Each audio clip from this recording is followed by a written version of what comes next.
અને આપણી સાથે આ મુદ્દે ચર્ચા કરવા માટે જોડાઈ ચૂક્યા છે દિલીપસિંહ ક્ષત્રિય, રાજકીય વરિષ્ઠ પત્રકાર છે, અને અમારા એસોસિએટ એડિટર ધર્મેશ વૈદ્ય આપણી સાથે જોડાઈ ચૂક્યા છે। આ જ મુદ્દાને લઈને ધર્મેશજી, આપની પાસેથી જાણવું છે કે જૂનાગઢ બેઠક પર આ એક નવું નામ ચર્ચાઈ રહ્યું છે, આપનું શું કહેવું?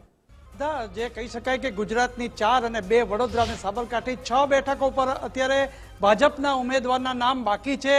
અનેક અટકળો વહેતી થઈ છે, ત્યારે સૌરાષ્ટ્રની મહત્વની બેઠક જૂનાગઢની બેઠક ઉપર એક નવું નામ ચર્ચામાં આવ્યું છે।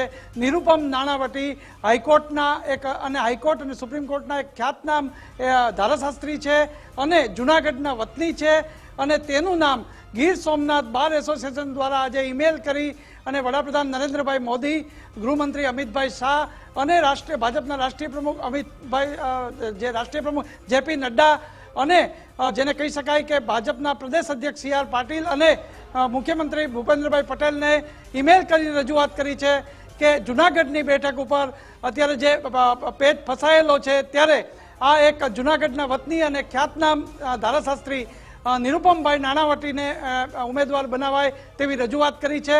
જે વેરાવળ બાર એસોસિએશન છે એની આજ બેઠક મળી હતી, એમાં ચર્ચા કર્યા બાદ આ એક રજૂઆત વેરાવળ બાર એસોસિએશન એટલે ગીર સોમનાથ બાર એસોસિએશને ઉચ્ચ કક્ષાએ કરી છે।